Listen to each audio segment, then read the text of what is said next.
Hello students, आज हमारी second unit start होती है और चैप्टर का नाम है coordination compound, chapter 3 coordination compound. तो आज की वीडियो में हम पढ़ेंगे कि कोऑर्डिनेशन कंपाउंड के अंडर्स कौन कौन से टर्म्स यूज़ किए जाते हैं, उन टर्म्स का मीनिंग क्या होता है, उन टर्म्स को किस तरह से हम यूज़ कर सकते हैं, किस तरह से हम उनको डिफ़ाइन कर सकते हैं, उनके एग्जाम्पल्स आज हम देखेंगे। तो चलिए स्टार्ट करते हैं। तो फर्स्ट ऑफ ऑल पहले हमें ये जानना ज़रूरी है कि कोऑर्डिनेशन कंपाउंड्स होते क्या हैं। ठीक है, कोऑर्डिनेशन कंपाउंड्स या कॉम्प्लेक्स कंपाउंड्स क्या होते हैं। तो अगर हम कोऑर्डिनेशन कंपाउंड की बात की जाती है तो हमें सबसे पहले ये हमें जानना ज़रूरी होता है कि ये कोऑर्डिनेशन कंपाउंड सिर्फ और सिर्फ ट्रांजिशन मेटल्स ही बनाते हैं। ठीक है, ट्रांजिशन मेटल्स ही कॉम्प्लेक्स कंपाउंड को फॉर्म करते हैं। तो क्या होते हैं ये coordination compounds? The transition metals forms a large number of complex compounds in which the metal atoms are bound to a number of anions or neutral molecules, which means कि transition metals एक तरह के compound बनाते हैं जिनमें जो central atom है या जो हमारा ट्रांजिशन मेटल है ये बंधा होता है एनायंस और न्यूट्रल मॉलिक्यूल्स के द्वारा। और इन कंपाउंड्स को ही मॉडर्न टर्मिनोलॉजी में क्या कहा जाता है? Coordination compound. जैसे अगर मैं एग्जांपल्स की बात करूं कोऑर्डिनेशन कंपाउंड को, तो मोस्ट कॉमनली कंपाउंड है इस तरह के क्लोरोफिल, हीमोग्लोबिन। ठीक है, क्लोरोफिल जो होता है हमारा मैग्नीशियम का एक कॉम्प्लेक्स कंपाउंड होता है और हीमोग्लोबिन हमारा जो होता है आयरन का एक कॉम्प्लेक्स कंपाउंड होता है। ठीक है, क्लोरोफिल कहाँ पाया जाता है? पेड़ पौधों में। और हीमोग्लोबिन हमारा ब्लड में पाया जाता है। अब इन कोऑर्डिनेशन कंपाउंड्स का यूज कहाँ कहाँ पे होता है?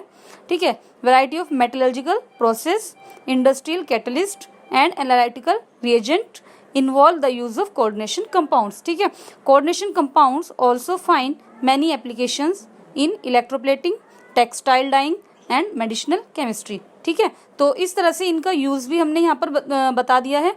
तो ये कंप्लीट डिटेल थी कोऑर्डिनेशन कंपाउंड्स के बारे में। अब इनके टर्म्स देखते हैं। तो अब कोऑर्डिनेशन कंपाउंड की अगर हम बात कर रहे हैं तो हमें इसके कुछ टर्म्स हैं जो कि हमें बताने होंगे, उनको एक्सप्लेन करना होगा विद एग्जांपल्स। ठीक है, इसमें फर्स्ट आता है हमारा डबल सॉल्ट्स। ठीक है, डबल सॉल्ट्स में हम क्या लिखेंगे? When the solutions of two simple salts are mixed in the ratio of their molecular weights and the resulting solution is crystallized, the crystals of only one type are obtained. इसका क्या मतलब है कि जब दो सिंपल सॉल्ट्स के solution को mix किया जाता है in the ratio of their molecular weights, which means कि उनके मॉलिक्यूलर वेट के रेशियो में। ठीक है, और हमारा जो रिजल्टिंग सॉल्यूशन होता है उसको क्रिस्टलाइज किया जाता है। तो जो हमें क्रिस्टल प्राप्त होंगे वो सिर्फ और सिर्फ एक ही टाइप के क्रिस्टल हमें प्राप्त होंगे। ठीक है, the shape of these crystals is same and on dissolving in water they ionize to give the constant ions, which means कि जब हम इस क्रिस्टल को डिजॉल्व करते हैं वाटर में तो ये जो क्रिस्टल्स हमें मिलते हैं ये डिसॉल्व होने के बाद वापस से आयनाइज हो जाते हैं। यहाँ हमें आयंस, कॉन्स्टिट्यूएंट आयंस हमें प्राप्त होते हैं। फॉर एग्जांपल अगर हम एलम की बात करें, फेरस अमोनियम सल्फेट, जो कि बनता है फेरस सल्फेट, अमोनियम सल्फेट और वाटर मॉलिक्यूल के साथ। तो यहाँ पर क्या होता है? फर्स्ट ऑफ ऑल हमने सल्फेट्स लिए फेरस के और अमोनियम के, यानी कि सिंपल सॉल्ट्स हमने लिए और इनको हमने मिक्स किया तो हमें एक क्या प्राप्त हुआ? हमें FeSO4 इंटू NH4 का whole twice SO4 into 6H2O। अब इसको हम 24H2O के साथ अगर दिखाएं तो हमारी क्या बनती है? एलम। अब इस एलम को अगर हम वाटर में डिसॉल्व करते हैं तो हमें क्या मिलते हैं? इनके कॉन्स्टिट्यूएंट आयंस, विच मीन्स हमें पोटाशियम आयन मिल जाता है, सल्फेट आयन और एल्यूमिनियम आयन मिल जाता है। ठीक है, और वाटर मॉलिक्यूल हमारे अलग हो जाते हैं। तो इसको हम क्या बोलते हैं? ये हमारा जो प्रोसेस होता है या जो इस तरह का हमारा सॉल्यूशन होता है इनको हम बोलते हैं double salts. Okay students, clear हो गया होगा सबको? नोट करते चलना सभी साथ के साथ, तभी आपको अच्छे से क्लियर हो पाएगा। अब नेक्स्ट जो हमें बताना होगा कॉम्प्लेक्स सॉल्ट्स। ठीक है, ये अभी हमने डबल सॉल्ट्स को एक्सप्लेन किया है विद एग्जांपल। अब कॉम्प्लेक्स सॉल्ट्स क्या होते हैं कि जब दो सॉल्ट सॉल्यूशन कंबाइन होते हैं और एक नया कंपाउंड बनाते हैं जिसमें हमारे कॉन्स्टिट्यूएंट आयन उनकी आइडेंटिटी को खो देते हैं। समझे, कॉन्स्टिट्यूएंट आयन अपनी आइडेंटिटी को खो देते हैं तो हमारे जो इस तरह के सॉल्ट्स कहलाते हैं ये क्या कहलाते हैं? Complex salt. ठीक है, और हमारा जो कंपाउंड होगा वो क्या हो जाएगा? Complex compound. ठीक है, ओके स्टूडेंट्स, तो इसमें हम लिखेंगे when two salt solutions combine together to form new compounds in which the constant ions lose their identity, the resulting compounds are called as complex salts. ठीक है, इसमें हम एग्जाम्पल लेते हैं फेरस सल्फेट और पोटाशियम साइनाइड का। तो यहाँ पर हमारा फॉर्म होता है FeCN2 प्लस K2SO4। अब हम FeCN2 को ट्रीट कराते हैं KCN के साथ, और हमारा क्या क्रिएट होता है या क्या फॉर्म होता है हमारा पोटाशियम फेरोसाइनाइड, जो कि हमने इस तरह ये वाली प्रिपरेशन हमने पोटाशियम फेरोसाइनाइड की वीडियो में देखी थी। ठीक है, पोटाशियम फेरोसाइनाइड हमारा क्रिएट हुआ। अब हमारा जो कंपाउंड क्रिएट हुआ, अब हमें क्या करना है, इसको आयनाइज कराना है।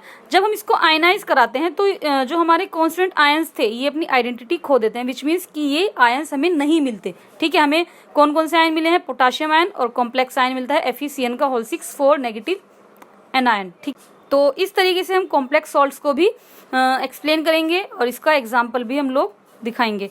ठीक है, अब इसके बाद हमें क्या लिखना है, in the above compound it is not possible to test for Fe2 positive ion and cyanide ions, but we can have a test for complex ion.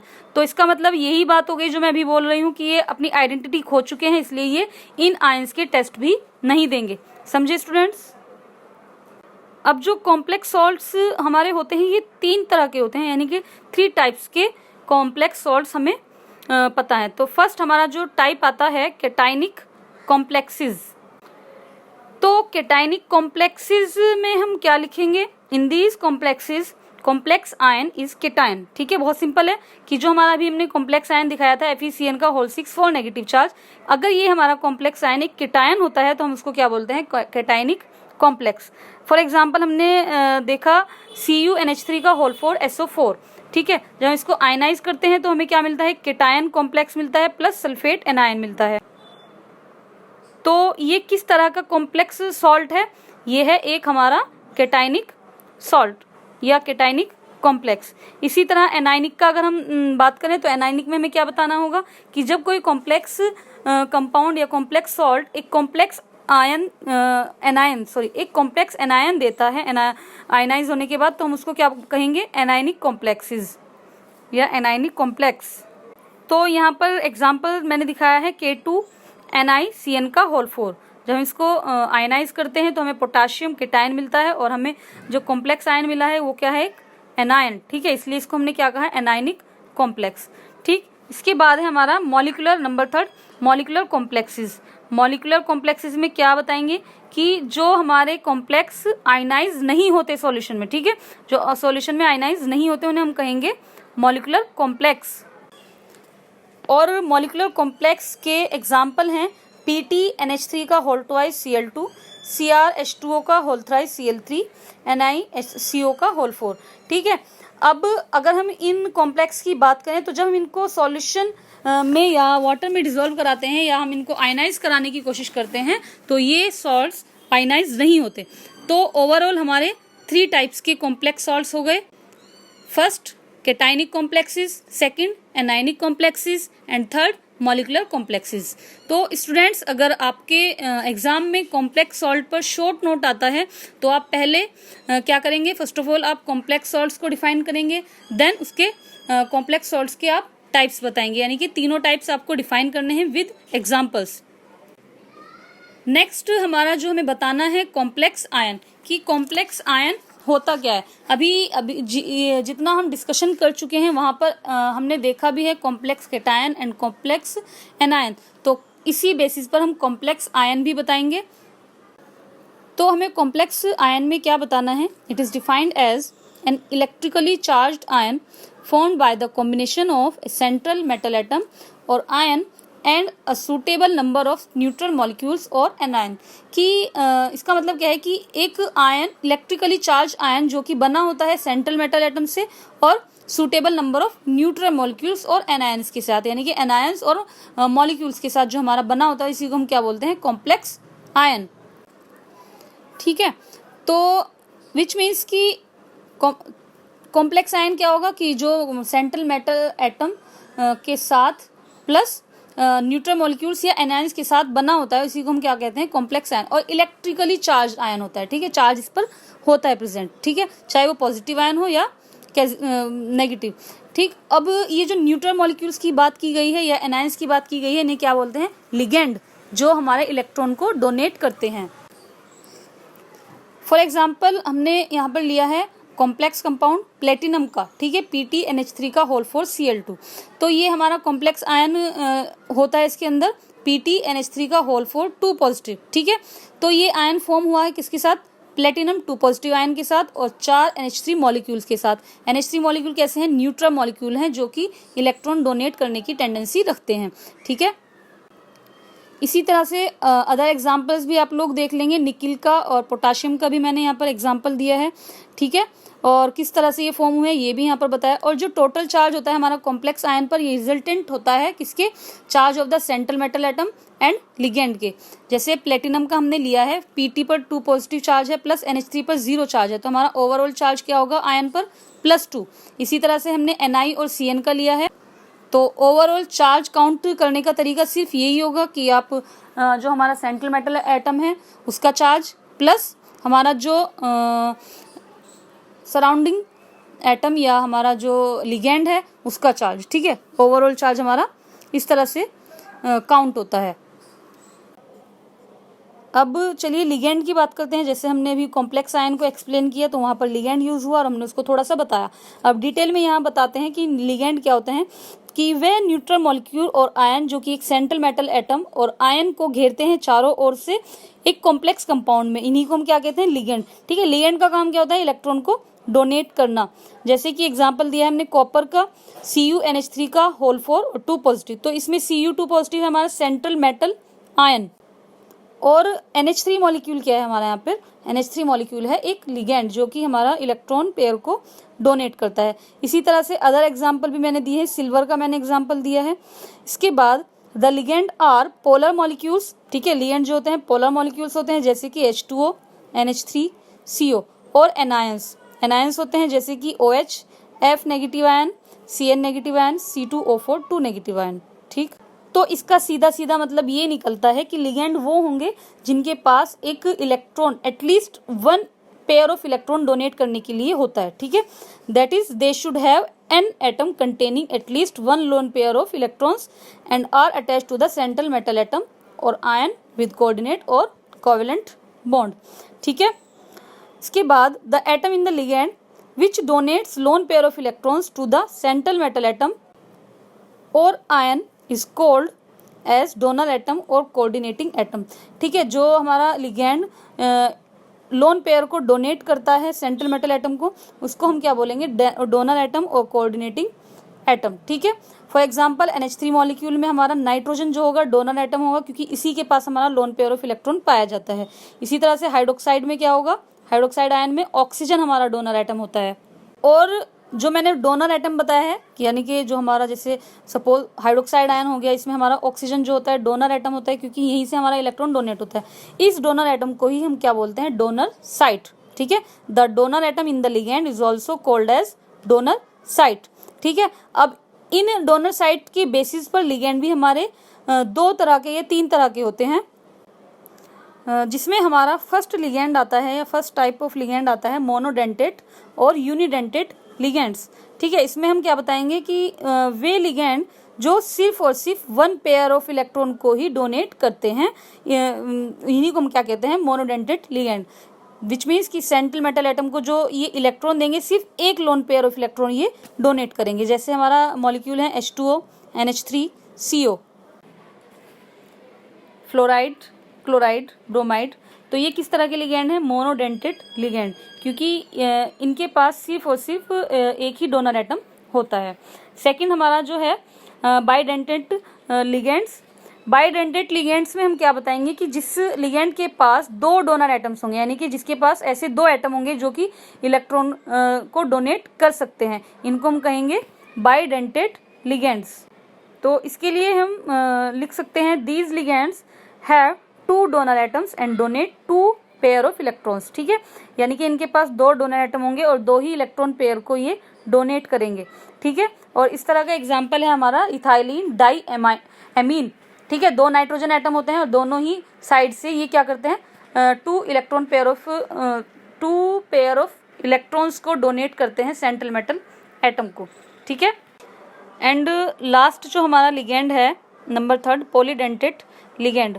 तो पॉलीडेंटेट लिगेंड में क्या होता है, जैसे अभी हमने बाइडेंटेट लिगेंड में पढ़ा कि वह लिगेंड जो कि दो हमारे इलेक्ट्रॉन पेयर या दो डोनर एटम्स कंटेन करता है। इसमें हम लिखेंगे जो दो से ज़्यादा कंटेन करता है, ठीक है।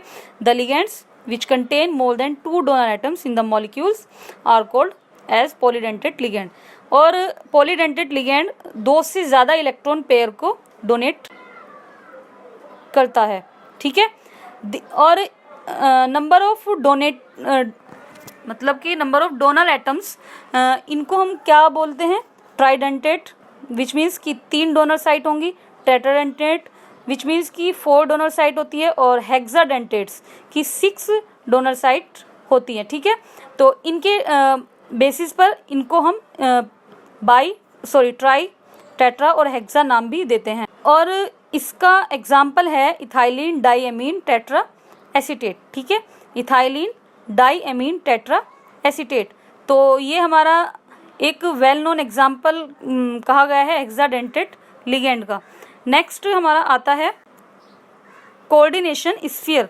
कोऑर्डिनेशन स्फीयर क्या होता है कि जो हमारा कॉम्प्लेक्स कंपाउंड होता है, सेंट्रल मेटल एटम और आयन जो कि एक साथ जुड़े होते हैं, इनको हम एक स्क्वायर ब्रैकेट में लिखते हैं, और इस स्क्वायर ब्रैकेट को ही हम क्या कहते हैं, कोऑर्डिनेशन स्फीयर। और कोऑर्डिनेशन स्फीयर एक हमारा कोऑर्डिनेशन कंपाउंड का एक पार्ट होता है, ठीक है। Next is coordination number.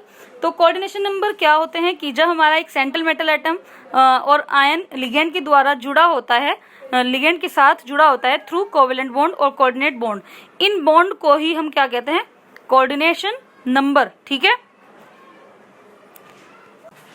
तो यहाँ पर मैंने कुछ कंपाउंड्स के कोऑर्डिनेशन नंबर दिए हैं, जैसे कि हमने फर्स्ट एग्जांपल लिया है AgNH3 का होल ट्वाइस Cl। तो हमारा सेंट्रल मेटल आयन है Ag पॉजिटिव, और लिगेंड है हमारा NH3, और कोऑर्डिनेशन नंबर कितना है 2, विच मीन्स कि यहाँ पर 2 हमारे बॉन्ड प्रेजेंट है, ठीक है। ये 3 मैंने एग्जाम्पल दिए हैं, तीनों ही एग्जाम्पल्स आप नोट कर लीजिएगा।